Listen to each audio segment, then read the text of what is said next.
There's nothing scarier than genuine human emotion. So on this spookiest of Halloweens, I'll be playing the role of Jigsaw as I subject you to a YouTube audience's greatest fear. Vulnerability. I love Mad Rat Dead. So much so that for 2 years it was a personality, and for the next couple it's gonna be a branding decision. And I'm not exaggerating either. I was one of those toxic fans who got upset if you even dared to acknowledge my favorite game, you feckless ween, he's mine! Thankfully that weirdo doesn't have a platform, and instead you get to listen to this well-adjusted taxpayer talk about the lasting impressions of life, love, and loss that he learned from a dead rat. You probably need some context to understand how things got that bad though, so... Submitted for the approval of the Midnight Society, I call this story 2020. It started as a year like any other aside from its funny name, but nobody was laughing by the end of January, when his shadow swept across the globe. And not with a bang, but with a gradual peter, did the whole world suddenly go quiet. You've heard this one already, don't need me to tell it again. But 10 months into that horror story and with nothing else to pierce the silence, what would you do? Well, I found my answer in a trailer that somehow has less views than a video I made, and it was to pre-order the Mad Rat Dead Heart Pounding Edition, which includes a collector's box, digital art book, and cassette tape. Apparently a genius investment on my part, since nowadays it goes for about $300 on eBay. But you'd have to get that wet if you wanted to take any of this away from me, because this stuff leapt up into prized possession territory in an amount of time that'll have you questioning what I was up to before this, and no, I will not be answering. Which is surprising, considering at first the game didn't even stand out to me that much. I saw the trailer in June-ish, but it wasn't until September-ish rolled around that a second viewing of that trailer activated something that sent my psyche hurtling into the sunken place. A couple weeks later, and you could find me in my room compulsively filling sketchbooks with rats, turned by a thrall that made me want to consistently practice drawing and piano every day. Where did that one go? All fueled by a demo for Mad Rat Dead that I put more hours into playing than they were able to hold off on making a Winnie the Pooh horror movie. At a point where kids should have been figuring out the whole high school thing, but this time from home, this demo was my formative event. In between practicing those levels and just waiting for the full thing to come out, I was getting into music, art, I bought a melodica.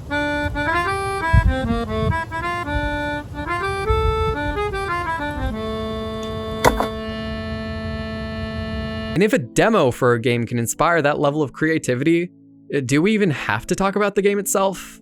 Unfortunately for it, we do. So let's stop talking in vague backstories like I'm Michael Myers and start where any good horror story should. Psychological discombobulation. First time booting up the game and you don't get a title screen with this one. You get God. Like a trolley problem, but with the mascot of the game you just bought.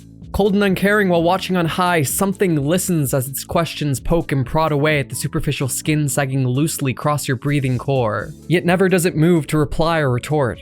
Every dogged answer seems just a squeak to stalled hands, carrying on despite your song, delivering sinner a savior, stoic or not to the same fate, far and away from any sense of just you may have, because disconsolate, despite all your rage, you are still just a rat in a cage. Oh, there's the title screen. Cute.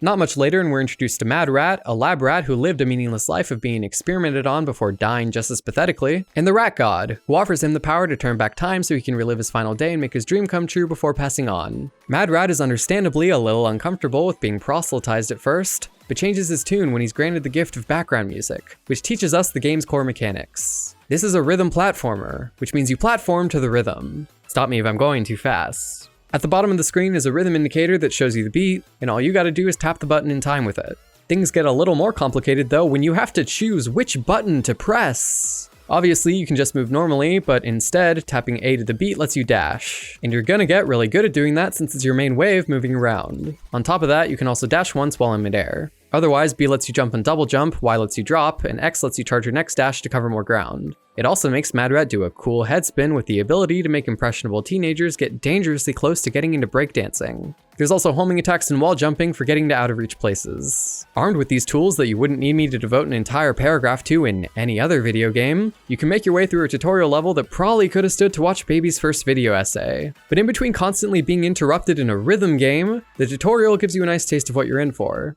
Yu Mizukami, the designer for the game, says it better than any 8-hour analysis video could. Getting into a rhythm rhythm is one of humanity's most primitive joys. That flow state you get from doing something to a beat feels even more satisfying than finding a horror game where you can't just shoot the big bad to make it go away. It's so powerful, we even find ourselves doing things to the beat when we don't have to, which is probably what inspired the idea to make a rhythm platformer in the first place. And by Beetlejuice does it work! Your toolset isn't all that original for a platformer, but it's the backdrop of doing it to a rhythm that makes it so unique. And it's not just because moving to a rhythm is inherently different from not doing that, but because of how it forces your brain to react differently than it would for any other platformer. You either have to speed up or delay your inputs so that they happen on tempo, and failing to do that just erases your action entirely. Literally a death sentence in a genre all about moving forward. But when you're able to overcome your hesitation and maneuver through obstacles at the game's pace rather than your own, it's stylish as hell. Feeling out that beat and successfully reacting to whatever gets thrown at you while the music complements your actions can almost feel as satisfying as playing an actual instrument, as long as you're also the type who considers Wii Fit as actual exercise. But it's a fun mechanic that feels great to move with, and one that's addictive enough to make the game really replayable. Before then, you should probably play it though, so back to Mad Rat as he's finally settled on what his dream is, to find and kill the human who caged him his whole life so he can face his death without being afraid. Rat God doesn't seem too fond of that wish, but she's about as keen on stopping it as the police from insert horror movie or real life event here. So with nary a smite, you're sent off into the world with a fateful reminder. Do what you will, the ink has dried. Come nightfall, Mad Rat will die. I've played enough JRPGs to know that's probably nothing to worry about though, so let's skitter. The first 5 stages take place in the lab as Mad Rat goes searching for the human. He also meets Heart, his own heart, shaped like a heart, who heartlessly bashes Mad Rat's dreams. None of that stops him from keeping on though, which gives us the opportunity to discover how long tapping the same button to a beat can stay interesting for. The answer to which is surprisingly a while, assuming you're living through a pandemic. These first 5 stages made up the demo, so I know them like horror villains know their kitchenware. Things start out pretty plain as you're still getting used to the rhythm mechanic, but it's around stage 4 when it really starts to click. See, platformers are inherently a pretty simple genre, and it basically comes down to 2 things for them to stand out in the sea of middle school summer coding camp projects. The first is if you can make the simple act of moving fun, because if so, then you've made just existing in your game something worth paying $60 for. But that can only last for so long, so it's up to 2, whether you can keep introducing new mechanics throughout the game to keep the initial premise feeling fresh and engaging. Mad Rat Dead crushes that first one pretty hard, especially since every level has a new background song, each with their own BPM. It's step 2 in this tango where we start tripping over our tail a bit, but that isn't for lack of trying. That stage 4 I mentioned is proof of that because it highlights probably the most unique aspect of Mad Rat Dead's movement system aside from the most unique aspect of Mad Rat Dead's movement system.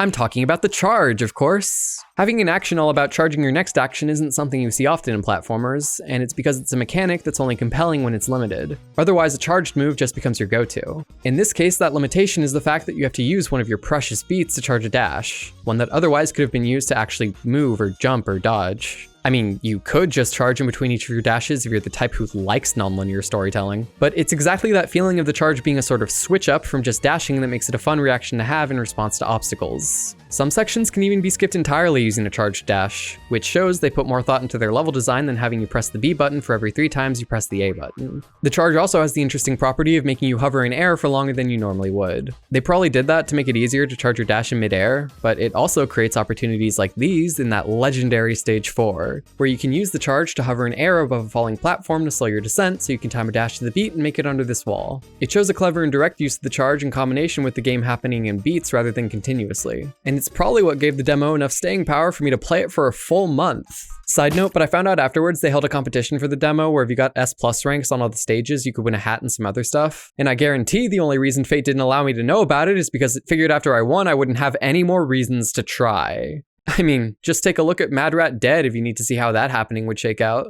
That's right, baby. We're this far in, and it's with great shame that I have to tell you, Mad Rat Dead is not a good video game. Arguably, it's actually quite bad. But we're 3 pages deep in an attempt at preserving the sanctity of my sob story from the beginning. Let's distract ourselves from the gradually degrading gameplay for just a second longer with plot. In his search for the human, Mad Rat stops to try and recruit other lab rats to join him. All he gets in return though is bullied before leaving, getting captured, and thrown back into this veritable high school locker room. Psychosis-induced hallucinations and all. The mob rats start attacking Mad Rat, and despite Heart's protests, Mad Rat fights back. This is a video game, which means bosses happen, and they're a great way for us to check off that ever-important step too. It's just we seem to have gotten as far as the observation stage in the scientific method before deciding an original hypothesis is more likely to get that grant money than a well-thought-out one. This first boss is fine. And for a platformer, that's really all it needs to be. They aren't designed with combat in mind, so a fight always comes down to the movement system with a gimmick applied to make it vaguely resemble a fight in the same way two 5-year-olds slapping each other does. You dodge, then you hit. Not the most original setup, but remember that you have to do it to a rhythm, and suddenly the fact there are 13 Halloween movies seems almost restrained. The problems start when the game constantly falls back on its original premise as shorthand for coming up with new ideas. Okay, I'm ready. Post-murder spree or silly spree, depending on if you're the type to root for the killer, Mad Rat wakes up in the sewer, ponders the nature of a legacy, and sets out to get back to the lab and make his dream come true. And from here on, the most compelling things he'll find along the way are the story events, music, and background art, because look, I know we're going for a futility and the cyclical nature of time thing here, but you can't dip your toe into an environmentalist message at the same time. The level design starts repeating a lot. The amount of times they reuse this exact same back and forth dropping design is so criminal it's practically praying for the purge. And on one hand, I get it. There's only so much you can do in a 2D space. But that's why it's so important you keep introducing new mechanics so there's more things to do in this limited environment. But post-lab and all you get are such exciting additions as rising water. Can you wait quickly enough for it to go back down? How about instead of a platform that falls down, it falls sideways? How about wind for some aerial platforming that gives you your double jump back, except when it consistently doesn't? What's most frustrating about these nothing burger mechanics is that I can't even call them boring.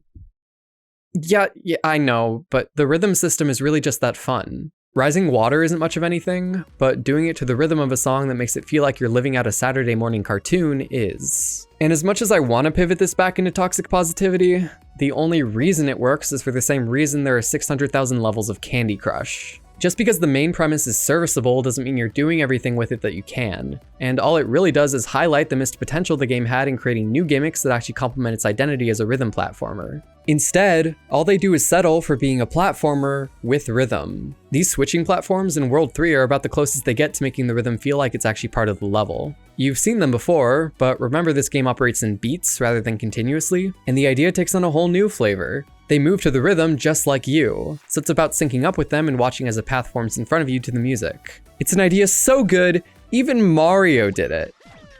10 years before this, and with sound design that made the platforms feel like they were actually part of the level instead of just silently being there. But Mad Rat Dead earned this as a rhythm game. It's a shame they didn't try earning anything else with rhythm mechanics to give the levels some more soul. Things like unique controls for certain stages or more minigames for certain mechanics. Without any of that, you're just left dancing around the same wheel in a cage for a few hours. Fun, but if the most memorable part was how well drawn the cage was, I could have just gone on a Twitter while fidgeting with a metronome. The rhythm mechanic even starts showing some cracks when the game is very selective about what it chooses to sync to the beat. The characters might move to the rhythm, but when the world doesn't, it creates dissonance. And dissonance kills rhythm. Slides like these ones seem to operate on the prayer that you'll get onto them at the right time so that when you need to jump off, it will conveniently be to the beat. Otherwise, you're actually required to time your inputs too early or too late. Combine that with platforms moving moderato, enemies popping in like presto, and long-drawn cutscenes playing out grave all to the exact same song for the entire level, can make it feel like the music the world is supposed to be revolving around is nothing more than what it is: background music. It makes me think of Hi-Fi Rush, not only because it's another game I inexplicably have a near-death experience relating to, but because it's exactly what a perfect version of Mad Rat Dead would have looked like. Also, this is probably my only opportunity to talk about one of my favorite games ever, since the market for 5-minute YouTube videos where I slobber over a game I can't find any meaningful flaws with is about as big as the one for candy with peanut butter in it. Don't look at me like that. For anyone who hasn't heard of Hi-Fi Rush, no sweat. Ignorance isn't a sin, but lack of piety afterwards certainly is, so listen up. Hi-Fi Rush is a rhythm action game, which means you do action to the rhythm. There's puzzles and level exploration, but the big focus is on combat. I'm not gonna get too technical about the gameplay here since that isn't the point of this video, but suffice it to say it's fucking genius. You have a simple but expansive moveset that lets you express yourself in so many different ways. It's flashy, fun, fast-paced, and one of the biggest reasons that it works so well is because all of it syncs. Chai doesn't just do everything to the rhythm, so does the environment. From platforms to innocuous background elements, you see the whole world jiving to the same beat you are. The enemies all act perfectly in rhythm to the point the game can introduce you to a new one and all you have to do is listen to figure out what they're about. Even the story moves to the beat of the background song, getting faster or slower for the scene and transitioning from chorus to bridge so seamlessly that it just works to make the music feel like it's woven into the game. Each song is as part of the level design as everything else. Meanwhile, Mad Rat Dead has none of that, and if you're the type who likes toxic relationships in your horror movies, you'll be happy to hear me say that Hi-Fi Rush has got it beat in the gameplay department too.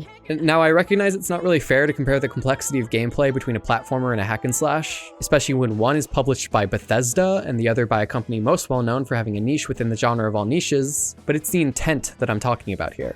Sure, Hi-Fi Rush could have been your basic hack and slash with some rhythm elements thrown in there for the marketing team to do something with, but instead, they found a way to incorporate rhythm into everything, which gave the game its identity. Movement happens to the beat, there's unique minigames for every little thing ranging between opening doors to ultimates, and your combos can even change if you throw in a tempo shift or rest here and there. That's right, you can even create your own rhythm. I could go on and on about how perfectly Hi-Fi Rush mixes action gameplay with rhythm, especially now that it's coming back from the Mad Rat Dead. But for the sake of staying on topic, I'll leave it at this. Hi-Fi Rush is an action rhythm game, while Mad Rat Dead is a platformer that has rhythm mechanics. About the most creative they ever get with making the music feel like it's a part of the level is roughly timing it so you can reach certain areas when a specific part of the song kicks in. Which can feel cool with how aesthetically pleasing the game consistently is, but doesn't mean much when you miss out on that experience because of a fucking baseball. I mentioned trying to stand out from middle school summer coding camp projects, but I didn't think we'd get lumped in with the elementary ones too with this amount of unfair deaths. Is it a metaphor for the beginning of the game? I don't know, but when multiple times things fall on top of you out of nowhere, or when the unbearable weight of a single drop of water on Mad Rat's tail is too much, or when there's an unexplained mechanic where you can only homing attack enemies with your double jump and trying to do one after you've dashed just sends you uselessly plummeting to your death, it can make the whole Ludo narrative we're going for here feel even more pretentious than usual. About that unexplained mechanic, once you figure it out, it can be interesting with how it discourages hesitation and makes your inputs feel a lot more smooth. But the fact you have to figure out why your attempts at playing the game are being ignored at all is undeniably a problem, especially with the mechanic that kicks in afterwards. There's a whole other element to this game I haven't mentioned yet, mostly because it feels like a hat on a rat. Keeping in line with the plot, whenever you die, you just turn back time by however many beats you feel like before getting counted back in. Which, on paper, is cool actually, because it's a clever way to quickly correct your death instead of having you restart a whole level in a game where flow is everything. But really, that just shows how this rewind mechanic is a band-aid for the greater issue of how annoying death can be in a game like this. In most platformers, death is just an interruption. Your punishment for messing up is having to redo some of the work you already did. Because there isn't really any other kind of punishment a platformer can give beyond interruption. But in a rhythm game about how satisfying it is to get into a flow to suddenly eject you from that so you can finally sift through screenshots in silence before finding the one where you think you can make it feels okay if you're quick about it. But if you pick the wrong one because you're stuck in a spot where things are moving too erratically for you to figure out what counts as safe and what doesn't, have fun playing editor for the next few minutes. It's a job that drives most people to just accept their fate. The time travel mechanic can feel like a puzzle sometimes, trying to figure out the minimum amount of rewinding you have to do to fix your mistake, which the developers actually acknowledged. And I don't want to theorize about whether that's an explanation or a justification, but let me just say, your fast-paced rhythm platformer does not and should not also be a slow-paced puzzle platformer. A game like Braid can make it work, because that game is designed around being methodical and slow. But rhythm is a rhythmic concept, so introducing anything methodical about it sours the tune entirely. At the same time though, the game using only one looping song for each level before a silent loading screen abruptly switches you to the next one can make the whole plot feel rushed. Speaking of which, Mad Rat and Heart bond as much as a person in their internal organ can before running away from ghosts and getting lost in the proverbial mental sauce. Some bickering and a character arc later, and Heart snaps Mad Rat out of his hallucinations, where he finally admits he's been a bit of a doink. Some conspiracy is giving rats the same hallucinations as Mad Rat that lead them to cats so they can be eaten. And apparently that's the bit that makes the idea of a rat god seem silly. But neither this disillusionment or being saved by a human girl are enough to stop Mad Rat's wish to kill the human. Also, Heart is now a close enough friend to enable that behavior, so they continue back to the lab while passing by even more pretty backgrounds. I haven't mentioned it yet since it should have been speaking for itself this entire time, but the art in this game is beautiful. I used the eloquent term stylish as hell earlier, and I stand by it. This game's got aura, and if I've learned anything about media consumption these past few years, that's really all it needs. And I don't even say that facetiously. Aesthetic is everything. If you can at least convince me that what I'm doing is cool as shit, regardless of if it actually is or not, you're already fulfilling an entire age demographic's fantasies, so you've won. But for real, from the flashy comic book style to the painted backgrounds to Mad Rat's expressive animations, the game is fun to play and nice to look at. What else does it need? Well, for a rhythm game, good music. This isn't a music theory channel, so all I'll say is most of the tracks hit for me, and the few that didn't, all it took was having the entire OST downloaded on my phone for the past 4 years for them to boomerang back. This is a punk channel though, so I also gotta hand it to them for going out of their way to commission a bunch of different musicians at a house like Chameleon and Ahisa for the game. It shows a respect for the soundtrack that I think is deserving of some praise. Anyway, then they make you kill a cat. Mad Rat feels bad enough about that, but not bad enough about those rats from earlier, so he turns back time just enough so they can team up Tom and Jerry style to escape. Is this gimmick rhythm-based? No. Is it cute? Yeah, so don't even. Reaching the city, Mad Rat continues his whimsical adventure before...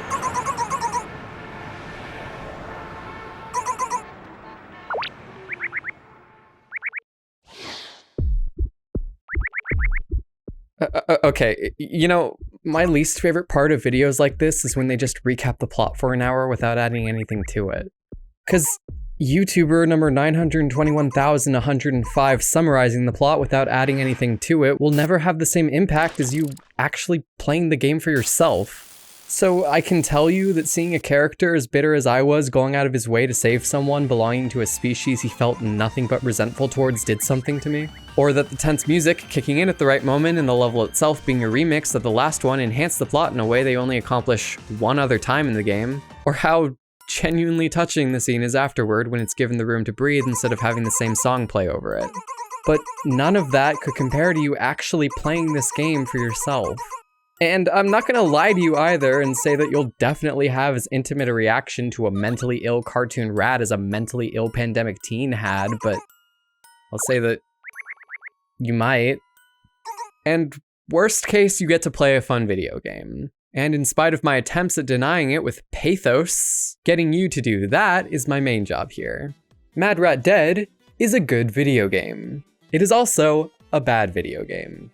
I would say it's a game that did its absolute best. At its core, it might not have fully embraced being a rhythm platformer in every way that it could have, but also it's a rhythm platformer. That's a cool idea. I never even mentioned there's a hard mode for each level you can play after beating it that adds half notes and makes the beat follow the melody itself instead of just staying consistent. And while on one hand that type of inconsistency encourages you to spend more time looking at the rhythm indicator than the breakdancing rat, it also introduces more variation. Also, you can interrupt your dashes by pulling back to manipulate your movement and stay on beat better, and that's a form of making your own rhythm, so what was I even complaining about before? Something stupid, probably. Even with hard mode, the game never really gets difficult, but it never stops being fun. Fun enough for there to be a soundcheck mode where you can listen to your favorite tracks and even play along with them, which I gotta say does wonders as a fidget toy if you're in the market. But that strong gameplay keeps the juices pumping until one plot twist later and you reach the human. And from here, the choice is yours, whether to kill them or spare them. And look, we've all played Undertale, we know what the correct choice is here. And I'm about as pacifistic as a coughing baby anyway. But while this choice might seem like it's just here to congratulate you for your reading comprehension, if I'm allowed to flex my mental gymnastics a bit, I think it exists for something else. Because spoilers, but neither choice changes anything and one or the other isn't even encouraged. And I don't think it's for some hokey reason like the futility of choice or whatever, but for some badass reason like the mutability of it. Mad Rat says it himself, wanting to kill the human never mattered. What mattered was he wanted to do something. Because after years of rotting in the same cage, no contact, no change, no connection, toiling under some wild circumstances put down on him by forces he couldn't even begin to imagine, finally, Mad Rat broke out. He was alive for the first time in his entire life. And he made friends, mistakes, memories, and meaning. He found out what made him happy. And none of that would have been possible if he didn't set out with a goal in mind. But steps away from that finish line and it's just a blip compared to everything that happened on the way there. So it doesn't matter if you personally find more significance in the human's death or in the human's redemption. What matters is you found any significance at all. That you have your reason to break out of that cage. And that when you look back on it all, you can face the end knowing you did absolutely everything that you could have. And you did amazing.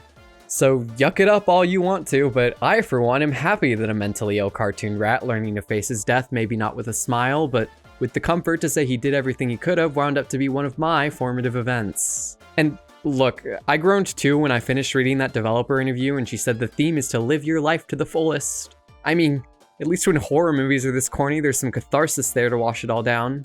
But thinking about it a little bit more, and it's not like every story is able to portray that useless feeling you get when you're running around desperate for a reason to make it all feel like it was worth something. Or how eventually life catches up and instead of making meaning, all you can do is justify how you already have it. So then, if Mad Rat, the pitiful lab rat with just a day to live, saving a kid and a cat is enough for him, then maybe in the same way, Mad Rat Dead showing some pandemic kid a light at the end of the tunnel was enough for it. And it's a bit optimistic to think a YouTube video could do much more than any of that, but I hope you enjoyed this, 'cause that would probably be enough for me. You uncomfortable yet? How's mild awkwardness for psychological horror, you bogey? Happy Halloween! One more thing.